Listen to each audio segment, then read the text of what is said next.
rogar a Deus que possa falar ao nosso coração de forma incisiva através dele.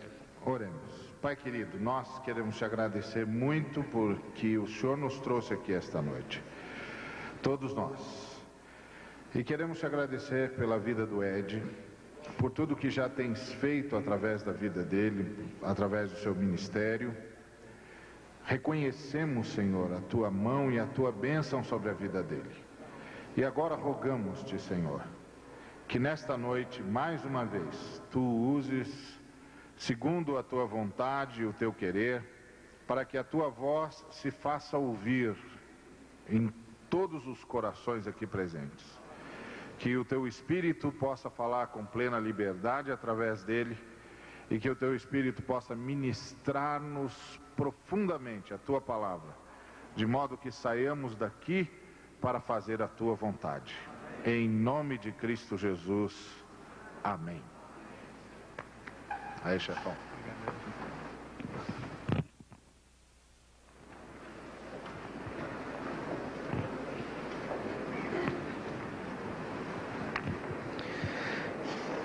Eu tenho muita alegria em estar aqui, quero saudar os irmãos com a graça e a paz de Jesus.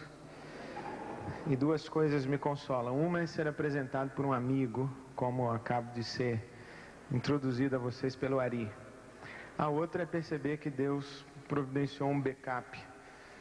E se os irmãos se sentirem incomodados com a pregação, os irmãos vão virando gradativamente assim a cadeira e podem ouvir o Lutero, que já está a postos para pregar hoje à noite.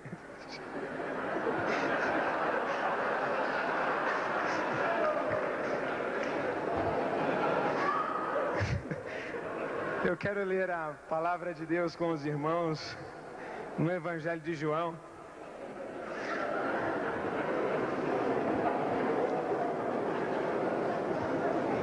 É confortante, né, saber que tem um backup, né? Isso é uma maravilha. Irmãos, eu quero ler a palavra de Deus no Evangelho de João, no capítulo 1. Eu tenho observado que,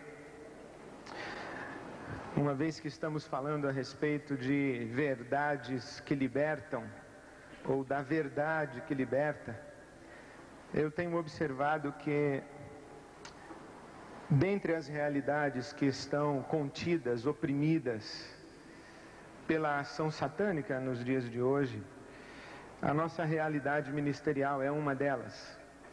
Com isso quero dizer que há um sem número de pastores e líderes que estão desenvolvendo os seus ministérios, mas estão infelizes, insatisfeitos, fazendo o trabalho para o Senhor como quem carrega um grande peso, um grande fardo, quase que como um senso de obrigação. Estão frustrados na colheita dos resultados, estão em conflito com suas lideranças locais, estão se sentindo usados e não recompensados ou devidamente retribuídos no seu esforço e na sua dedicação, estão avaliando suas realidades familiares e as necessidades. Sabemos o que é o ministério pastoral no que diz respeito ao cuidado da família, olhar os nossos filhos, olhar os benefícios das famílias ao nosso redor, perceber as limitações, olhar os ministérios ao nosso redor e perceber que muitas vezes prosperam mais do que o nosso próprio ministério. Nos inconformamos com Deus que aparentemente abençoa a igreja do lado e não abençoa a nossa, e justamente nós que somos tão santos, tão dedicados a Deus, somos tão devidamente preparados, e estas coisas adoecem o nosso coração. E eu penso que uma das grandes armas que o diabo tem usado contra a igreja nos dias de hoje é colocar nos púlpitos das igrejas homens infelizes, é colocar à frente das igrejas lideranças mal resolvidas, gente insatisfeita, gente adoecida. E isto faz com que as nossas comunidades respirem ares de opressão e não experimentem a vida abundante que o Senhor Jesus tem prometido para nos dar. Por isso eu trago no meu coração o desejo de repartir esta descrição do ministério de João Batista e tentar sugerir a você que, embutidas neste texto do Evangelho de João, nós encontramos 4 perguntas libertadoras. 4 perguntas que nós, pastores e líderes, devemos responder de tal maneira a desenvolvermos o ministério com alegria, desenvolvermos o ministério com um senso de privilégio, desenvolvermos o ministério com entusiasmo e multiplicarmos sob a nossa liderança pessoas igualmente entusiasmadas para servir a Deus. 4 perguntas libertadoras a partir do ministério de João Batista. Deixe-me ler o Evangelho de João, capítulo 1, começando no versículo 19. Este foi o testemunho de João, quando os judeus de Jerusalém enviaram sacerdotes e levitas para lhe perguntarem quem ele era. Ele confessou e não negou, declarou abertamente: não sou o Cristo. Perguntaram-lhe: e então, quem é você? É Elias?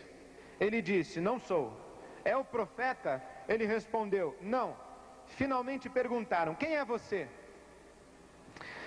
Dê-nos uma resposta para que a levemos àqueles que nos enviaram. Que diz você acerca de si próprio? João respondeu com as palavras do profeta Isaías: eu sou a voz do que clama no deserto. Façam um caminho reto para o Senhor.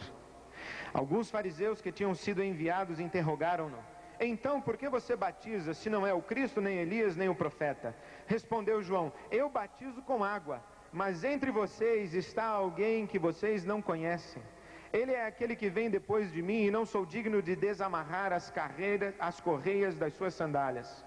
Tudo isso aconteceu em Betânia, do outro lado do Jordão, onde João estava batizando.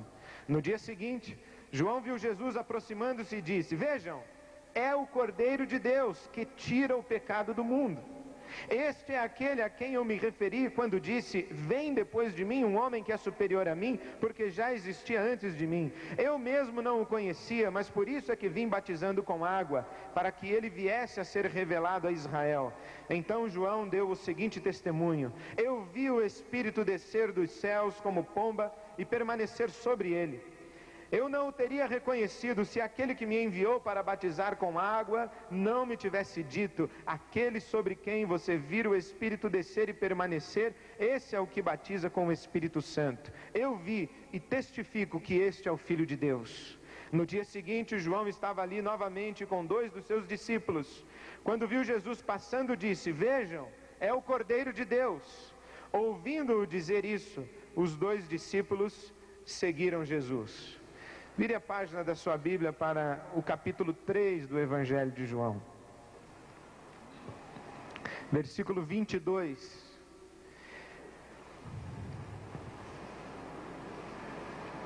Depois disso, Jesus foi com seus discípulos para a terra da Judéia, onde passou algum tempo com eles e batizava.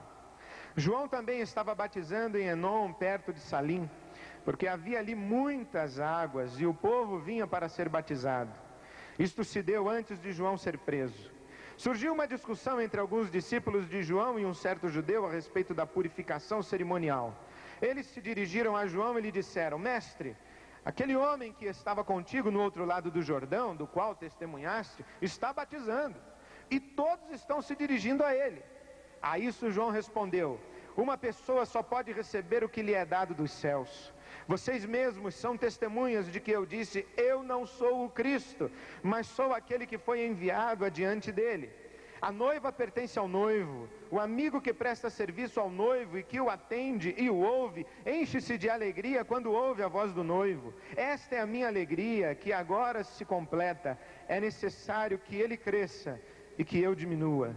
Aquele que vem do alto está acima de todos. Aquele que é da terra pertence à terra e fala como quem é da terra. Aquele que vem dos céus está acima de todos. Ele testifica o que tem visto e ouvido, mas ninguém aceita o seu testemunho. Aquele que o aceita confirma que Deus é verdadeiro, pois aquele que Deus enviou fala as palavras de Deus, porque ele dá o Espírito sem limitações. O Pai ama o Filho e entregou tudo em suas mãos. Quem crê no Filho tem a vida eterna. Já quem rejeita o Filho não verá a vida, mas a ira de Deus permanece sobre ele. Vamos orar mais uma vez. Pai, a Tua palavra está diante de nós e nós pedimos que o Teu Espírito Santo nos dê a coragem de estarmos também nós diante da Tua palavra. Dá-nos esse coração e guia-nos pela mão a toda a verdade. Que se cumpra em nós a promessa de Teu Filho Jesus. E que Teu Espírito nos faça lembrar de coisas que já fomos ensinados. E que sejamos guiados pelo Teu Espírito à Tua vontade, que é boa, perfeita e agradável. Derrama um espírito de júbilo, de alegria no meio de nós. Devolve-nos, Senhor, a nossa atividade pastoral, sentindo-nos privilegiados, cheios de entusiasmo, constrangidos pela oportunidade de Te servir a Tua igreja, ministrar no Teu reino. Faze de nós, homens e mulheres, felizes em Te servir, para a Tua glória. Nós Te pedimos assim, em nome de Jesus. Amém. A primeira pergunta libertadora, que é uma pergunta de confrontação, é evidente. Quem é você? Quem é você? Nesse contexto de João, a questão aqui está quase que implícita, que a pergunta é: você é o Messias? Porque não podemos esquecer que eles estão vindos de 400 anos de silêncio. Então surge um camarada e começa a dizer: o tempo chegou, façam caminhos retos, arrumem a vida, coloquem-se diante de Deus em arrependimento, produzam frutos dignos do arrependimento, porque o machado já está posto à raiz. Agora é o tempo de Deus. Ele traz uma palavra que aponta para o Messias, e não é de admirar que isso suscite nos seus circunstantes que ele mesmo pode ser o Messias. Então esta pergunta, quem é você, é quase que uma pergunta retórica. Você é o Messias? Você é aquele que esperamos? Finalmente Deus começou a falar novamente, Deus veio em nosso socorro, Deus veio se mostrar, e você é o portador desta revelação de Deus para nós? Você é o Messias? E então João Batista diz: não, eu não sou o Messias, eu não sou o Cristo. Então você é Elias? Não, eu também não sou Elias. Então você é o profeta? Não, eu também não sou o profeta, eu sou simplesmente a voz que clama no deserto, e clama dizendo: faça um caminho reto para o Senhor. Pergunta para nós é: quem é você? E isso nos traz diante de algumas necessidades urgentes para a nossa prática ministerial. Porque com certeza alguns de nós não sabem responder quem são. Quem é você? E nós nos perdemos na nossa identidade ministerial e ficamos ancorados nos nossos títulos e nas nossas prerrogativas ministeriais, e já não sabemos mais quem somos como pessoas. Nós sabemos quem somos como ministros. Aliás, já seria muito bom se soubéssemos quem somos como ministros, como pastores, como líderes. Mas é imprescindível que saibamos quem somos como pessoas. Esta é uma pergunta a respeito da nossa identidade. Porque antes de ser o pastor Ed René Kivitz, eu sou Ed René. Como é o seu nome? Pastor Ed René. Como está na sua certidão de nascimento? Está assim, pastor Ed René? Como você gosta de ser chamado? Senhor, reverendo, pastor, doutor, seu servo.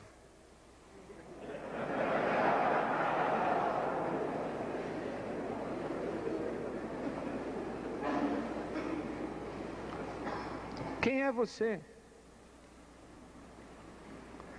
Tem um amigo com quem converso sempre que diz que o problema dos pastores é que eles não sabem diferenciar a pessoa física da pessoa jurídica.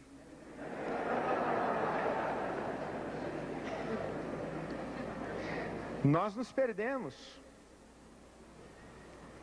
Nós já não conseguimos ler a palavra de Deus sem esboçar um sermão.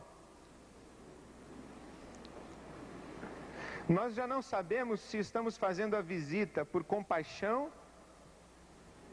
ou por relatório de ministério. Se oramos à mesa das refeições por gratidão ou porque somos o pastor que está almoçando com a família. Já não nos tratam como pessoas, nos tratam como função. Há alguns domingos atrás, quando terminamos a celebração em nossa igreja, eu desci do púlpito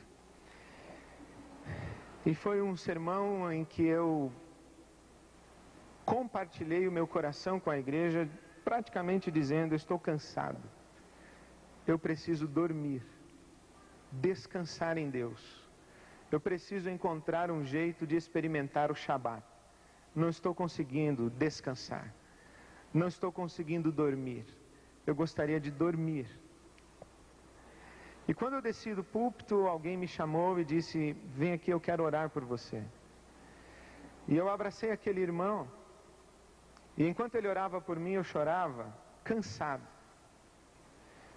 E aquele irmão me dizia assim: eu sei o quanto você está cansado.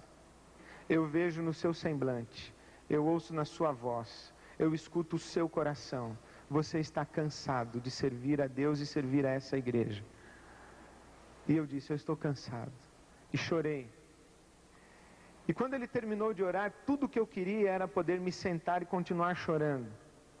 Mas já tinha uma grande fila para falar comigo. E eu tive que enxugar as lágrimas e vestir a roupa de pastor e começar a dar respostas e marcar a agenda e atender as solicitações. Porque este rebanho sobre quem Deus nos colocou, ou no meio de quem Deus nos semeou, suga a última gota de nossa alma, sem limites. A coisa que me tem incomodado nos meus dias pastorais é que tenho ficado com raiva das pessoas que me solicitam como pastor. Pastor, eu preciso... Pelo amor de Deus, fala com outro pastor. Tem tanto pastor nessa igreja. Pastor, eu queria marcar uma hora com o senhor essa semana. A minha vontade é falar: eu vou sumir essa semana. Ou ainda bem essa que eu estou na CEPAL aqui. Isso está maravilhoso. Eu desapareci. E sabe que eu vou descobrir que eu quase não fiz falta lá. E eu não sei se eu vou gostar de descobrir isso quando eu voltar.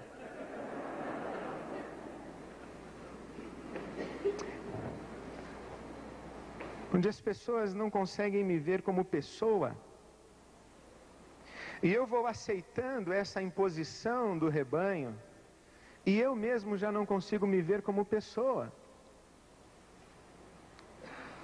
Outro dia recebi um e-mail de uma pessoa que questionou a minha conduta pastoral, meu procedimento ético, enfim, com licença da expressão, vomitou na minha tela.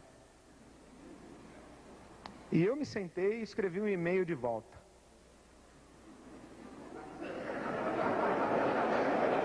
E comecei dizendo o seguinte: olha, meu amigo, somente com o pastor um sujeito ousa falar desse jeito que você falou comigo. Porque se fosse a tua mulher, te mandava embora de casa, o teu patrão te demitia, E se fosse na rua, você tomava um soco na boca. Eu escrevi. Mas como o pastor tem a obrigação de perdoar, compreender, ser brando, se colocar no papel do outro, pastorear, ministrar, você se sente no direito de vomitar em cima da minha cabeça. Aí eu imprimi antes de mandar.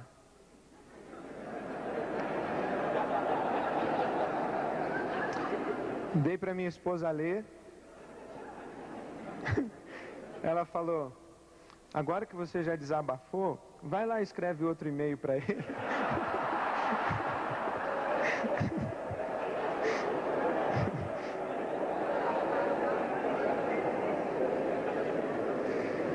Porque sabe, eu quase esqueço que sou gente.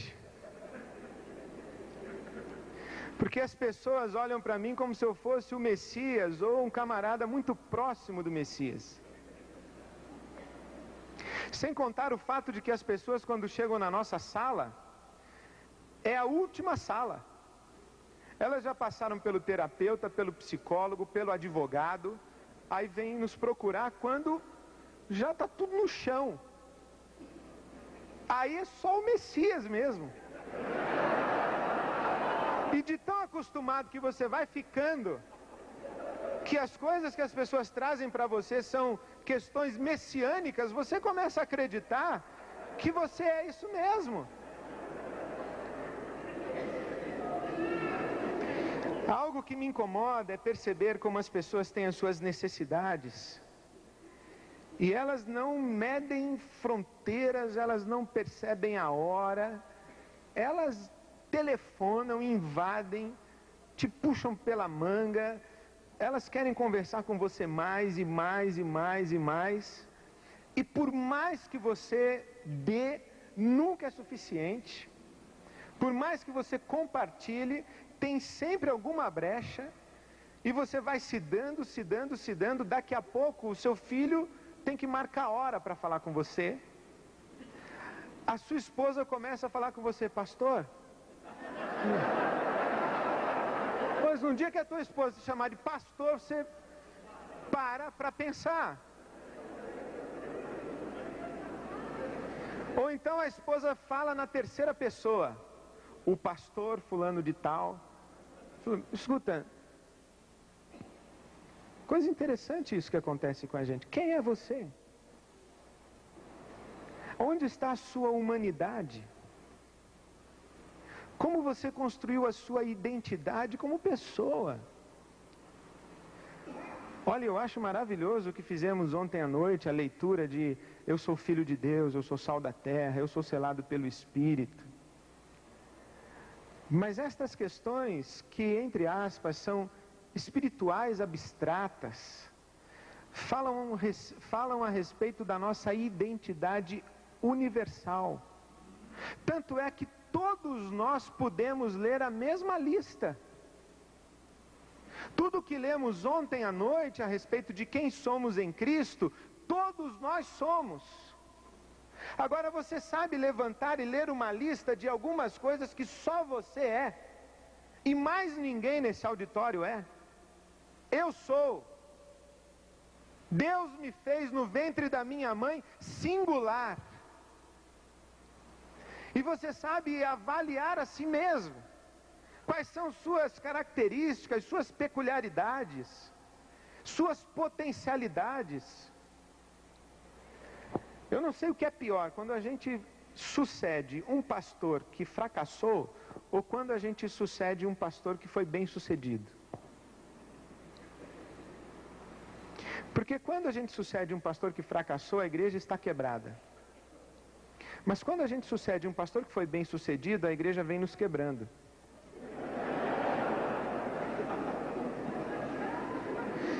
E eu sucedi o pastor Pascoal Piragini Júnior na Igreja Batista de Água Branca, que deixou a igreja no auge do seu ministério naquela igreja. E eu me lembro uma noite quando eu preguei e despedindo a congregação na saída, veio uma moça chorando, e eu acompanhando a fila, e ela chorando, e eu pensando comigo: hoje eu fui usado por Deus. hoje. E ela chegou, me abraçou e chorou no meu ombro. E eu com aquele ar pastoral, né? Pois não, minha irmã, minha filha, chore. O Senhor vai te consolar. Aí ela foi se recompondo, eu disse: por que você está chorando? Porque eu estou com muita saudade do pastor Pascoal.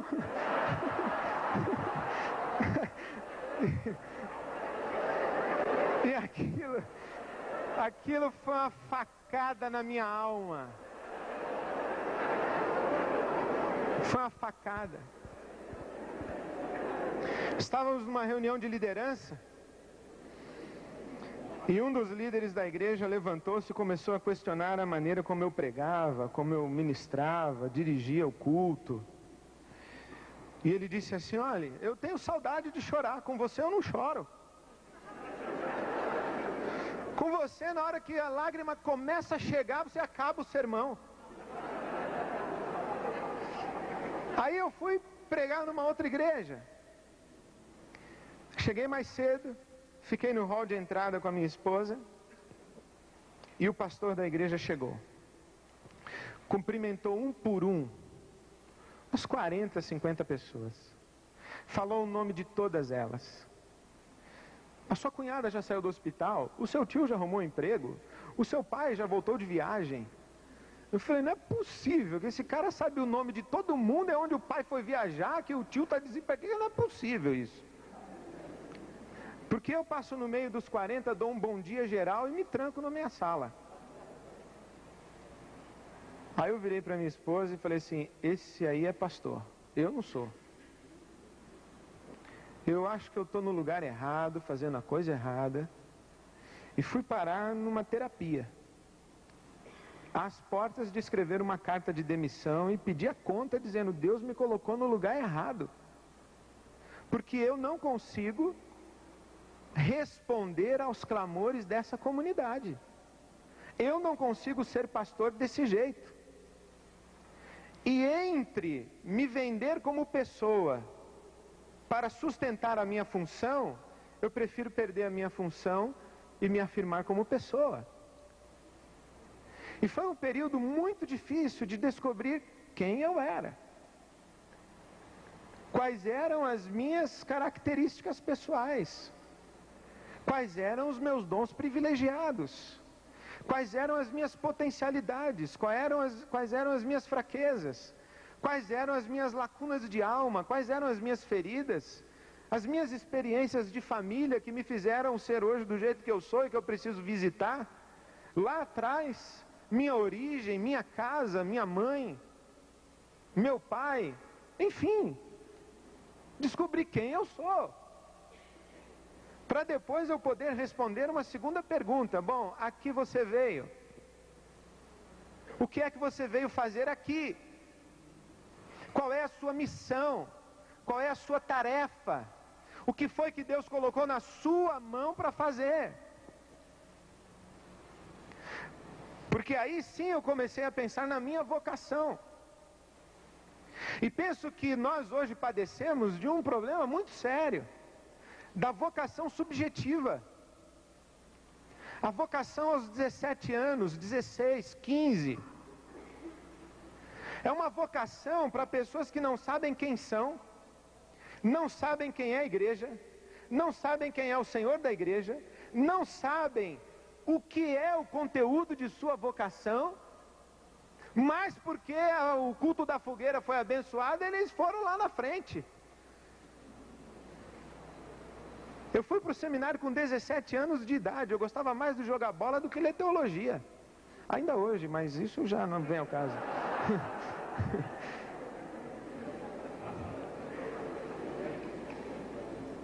Eu não sabia quem eu era,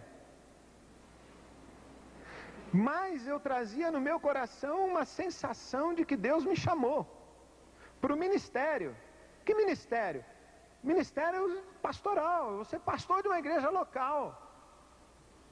E depois foi no seminário, e muito pior, depois do seminário, eu comecei a verificar que ser pastor não era nada do que eu tinha aprendido, e que eu lia no Novo Testamento um conteúdo de ministério pastoral completamente diferente da minha tradição. que a igreja de Jesus não era nada do que eu tinha visto, que o ministério não era nada daquilo que eu pensava. Eu fico pensando, um sujeito que não sabia quem era, foi chamado para fazer uma coisa que ele não sabia o que era, para um montão de gente que ele não sabia também quem era. E teve gente que botou a mão na minha cabeça e falou, isso mesmo. E hoje eu olho para trás, eu dou graças a Deus. Misericórdia, graça, soberania, eu sei lá o que foi que eu sobrevivi. Mas sobrevivi, estou feliz hoje no meu ministério, na minha igreja local. Mas eu vejo à minha volta um sem número de pastores infelizes. O sujeito pega a igreja com 110 membros, depois de 15 anos tem 80 membros. Algumas têm 80 bancos. Ele fala, você foi chamado para quê? Para o ministério. Mas que ministério? Sua igreja não te quer mais, mas você não tem para onde ir, porque nenhuma outra igreja também te quer. E você tem que ficar aí amarrando esse ministério, porque teu filho acabou de entrar na faculdade. Você está no meio do pagamento da sua casa própria, aquela prestação e tal, e a igreja até pagou o retiro da